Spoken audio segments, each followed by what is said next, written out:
The story of Starbucks is one of the greatest success stories of our time. Once upon a time, coffee was nothing more than a bitter drink in a tin can. No lattes, no cappuccinos, no cozy cafes, just a dull routine. But then, in 1971, a tiny Seattle shop changed everything. That small beginning grew into a global empire with more than 30,000 stores worldwide. It all started with one man's obsession with coffee. He wanted to share his passion with the world, to create a community of coffee lovers where everyone could feel welcome.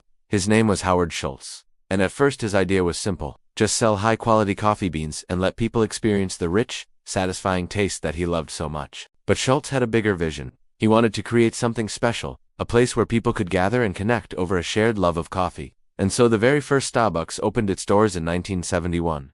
It wasn't just a coffee shop, it was a community center. It was a place where people could relax and enjoy the simple pleasures in life. Today, Starbucks is a household name. Its logo, a recognizable symbol of quality and consistency.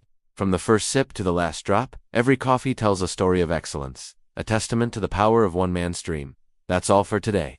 See you next time. In the early 1970s, Seattle was a city defined by rain, industry, and a growing counterculture that appreciated art, books, and coffee. Yet coffee in America, at the time, was far from glamorous. It was mostly a commodity sold in tin cans on supermarket shelves, pre-ground, and often bitter. People drank it for the caffeine, not the taste. Against this backdrop, three friends, Jerry Baldwin, Zev Siegel, and Gordon Boker, decided to pursue a bold idea. They wanted to bring high-quality, freshly roasted coffee beans to Seattle. Inspired by Alfred Peet, the Dutch-American entrepreneur who had introduced artisan roasting to Berkeley, California, they envisioned a store that would not just sell coffee, but educate people about what coffee could truly be. In 1971, they opened their first store in Seattle's Pike Place Market. The store was small, rustic, and unlike anything the city had seen. The name Starbucks was chosen after brainstorming sessions where the founders searched for something strong, memorable, and tied to the sea, reflecting Seattle's maritime history. The name itself came from a character in Herman Melville's Moby Dick, and the logo featured a twin-tailed siren, a mythological symbol that would become iconic. At first, Starbucks didn't sell cups of coffee to drink on site. Instead, they focused on roasted beans, brewing equipment, and accessories. Customers could smell the aroma of freshly roasted beans as soon as they entered the store, and the experience was unlike walking into a regular supermarket. This approach slowly built a following of people who cared about quality coffee. But despite the novelty, Starbucks was still just a local operation. For nearly a decade, the company grew modestly, adding a handful of stores across Seattle. It was successful in its niche, but it wasn't yet a cultural phenomenon. That transformation began when Howard Schultz entered the picture. Howard Schultz was a young marketing executive working for a Swedish housewares company in 1981 when he noticed that Starbucks was ordering a surprisingly large number of coffee makers. Curious, he visited their store in Seattle. The moment he walked in, Schultz was captivated not just by the aroma, but by the passion and knowledge of the staff. He sensed something powerful in the brand. In 1982, Schultz joined Starbucks as Director of Retail Operations and Marketing. His vision, however, was bigger than that of the original founders. Schultz believed that Starbucks could evolve beyond just selling beans. His pivotal moment came in 1983, when he visited Milan, Italy. Walking through the streets, Schultz encountered espresso bars everywhere, vibrant places where people gathered, chatted, and savored coffee as part of daily life. Schultz was struck by the culture around coffee in Italy. It wasn't just a beverage, it was a ritual, a social connector, and even an art form. He became convinced that Starbucks could bring this European coffeehouse experience to America, creating not just a store, but a third place between home and work where people could relax and connect.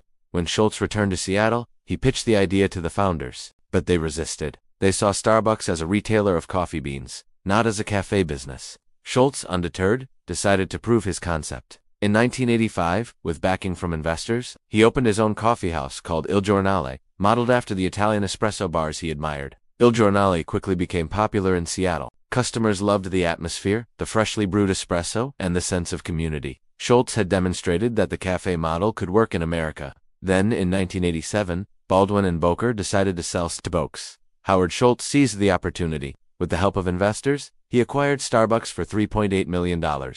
Overnight, Il Giornale was rebranded as Starbucks, and Schultz became CEO. This marked the beginning of Starbucks' transformation from a small local roaster into a global empire. Schultz's vision was clear. Starbucks would serve high-quality coffee, but more importantly, it would provide an experience. Customers would not just buy a drink, they would buy a moment of comfort, community, and belonging. In the decades that followed, Starbucks grew rapidly, becoming a ubiquitous part of cityscapes worldwide. Their impact on the coffee industry is undeniable. They popularized specialty coffee, pushed for fair trade practices, and elevated coffee as more than just a beverage, but a cultural cornerstone. However, as they expanded, they also faced criticism. Some accused them of homogenizing coffee culture, while others criticized their labor practices. Despite the challenges, Starbucks continued to evolve, adapting to changing tastes, experimenting with new drinks, and embracing technology. Today, they remain one of the most recognizable brands in the world, serving millions every day. Yet many forget that their journey began not in a bustling metropolis, but in the quiet corner of a Seattle market. The story of Starbucks is more than just a business success. It's a testament to the power of a good cup of coffee to connect, inspire, and transform. The year is 1987, and Howard Schultz just took over a struggling Seattle coffee shop called Starbucks. Despite its potential, the company only had one small store and was losing money. But Schultz had a grander vision. He wanted to transform Starbucks into a nationwide phenomenon. But can a small regional brand really become a household name? That's what we're looking at today. So let's start at the beginning. After taking over, Schultz found himself at a crossroads. Should he keep Starbucks small and local, or go big? His decision: aim for the stars. But this meant more than just opening more stores. It demanded a complete transformation. First, he needed to reimagine the in-store experience. So he traveled to Italy, immersing himself in the cafe culture. Inspired by the cozy Italian cafes, Schultz revamped Starbucks stores, complete with comfortable seating, soft music, and most importantly, the rich aroma of fresh coffee. He wanted customers to feel warm and welcome. This atmosphere was unlike anything else in America. Diners and fast food restaurants existed, but few places combined convenience with a relaxing ambience. Starbucks changed that. People no longer just stopped for a coffee. They lingered, they connected, they made it their own. But coffee alone wasn't enough. Sure, Starbucks had decent espresso, but its popularity was waning. Schultz saw an opportunity to elevate coffee from a simple commodity to a cherished beverage. He introduced espresso-based drinks like cappuccino, latte, and mocha, something that was relatively unknown to most Americans. But how do you sell a foreign concept to the masses? Schultz didn't just introduce these drinks. He explained them, making them feel both authentic and approachable. This was key to Starbucks' success. It was no longer just about the coffee. It was about the experience, the taste, the story behind each cup. With a compelling concept, Schultz was ready to grow. He expanded Starbucks throughout Seattle and then beyond to Portland and Chicago. By the early 1990s, the company had over 100 stores and national attention. But with success came a crucial question: how do you grow without diluting your brand? It's a challenge many companies face and some never recover from. But Schultz had a plan. He wanted to keep the soul of Starbucks while scaling for growth. And that led him to an audacious move in 1992, taking the company public through an IPO on the NASDAQ. This decision raised significant capital, allowing Starbucks to grow rapidly, but it also brought more scrutiny. Schultz was no longer just a local entrepreneur. He was a public figure with investors watching closely. Each new store, each new product was under the microscope. The pressure was immense. However, Schultz was prepared. Starbucks had three pillars that set it apart.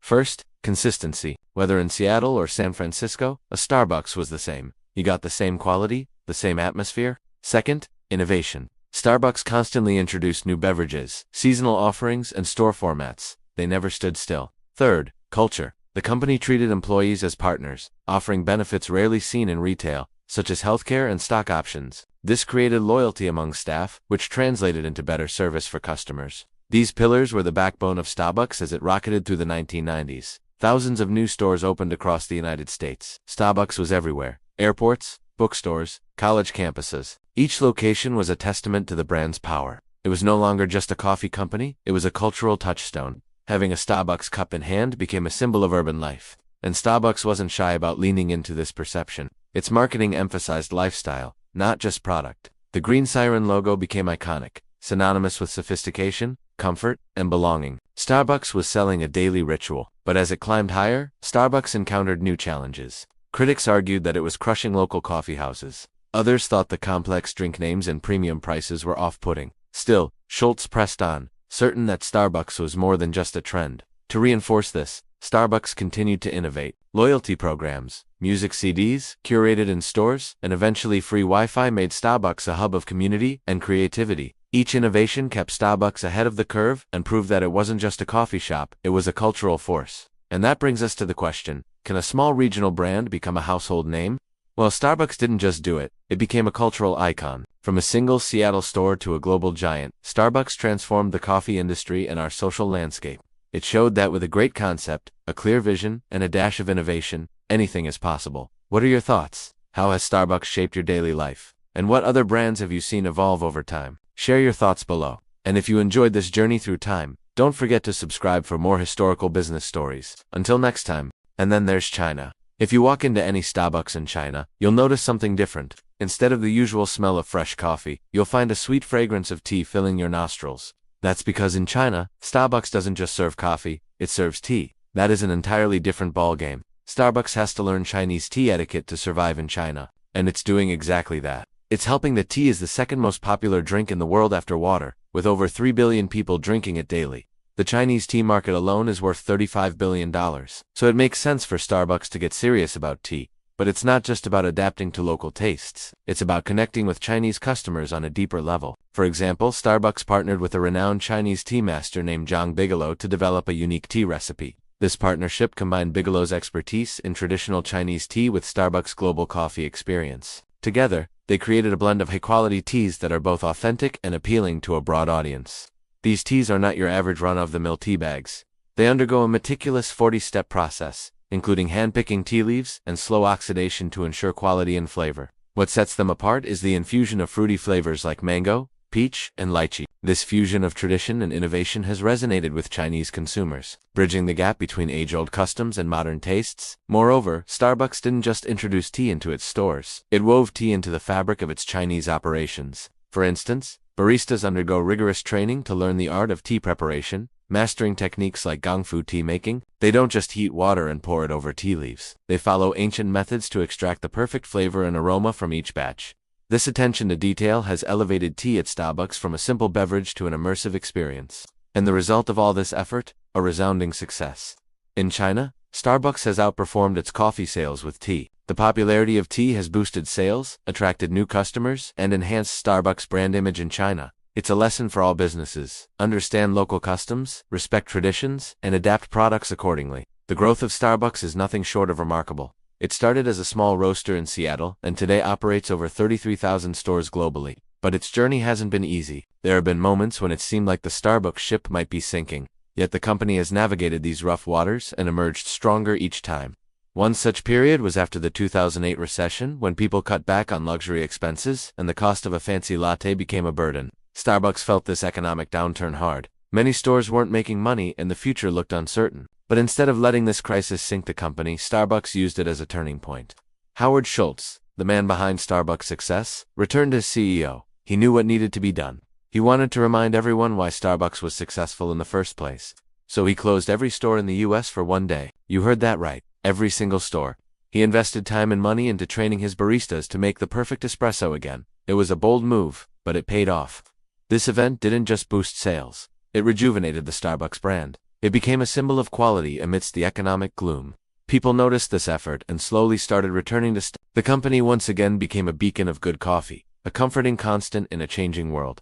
After the recession, Starbucks didn't sit on its laurels. It kept moving forward. It saw the potential of technology and embraced it. Starbucks was one of the first brands to launch a mobile payment and loyalty app. This app allowed customers to order ahead, collect rewards, and pay using their phones. Today, such mobile wallets are common, but back then, this was a risky move. But Starbucks understood its customers and knew that convenience and personalization were the future. And guess what? They were right.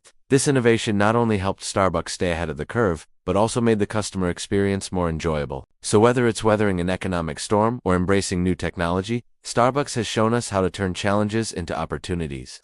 Their story teaches us that sometimes all a brand needs is a little course correction to steer itself towards success. And that's what Starbucks did and continues to do year after year. The secret to Starbucks' success isn't just about brewing a great cup of coffee, it's about understanding and anticipating the evolving needs of its customers. While they've done an incredible job so far, there's no guarantee that they'll remain the market leader forever. Intense competition, changing customer preferences, and economic fluctuations are always looming around the corner. Will Starbucks be able to adapt and continue thriving, or will it face a downfall? Only time will tell. But one thing is for sure, Starbucks' journey from a small Seattle roaster to a global sensation has been nothing short of extraordinary. Now it's up to the next generation of leaders to keep the coffee brewing. Are they up to the task, or will Starbucks end up as just another coffee shop?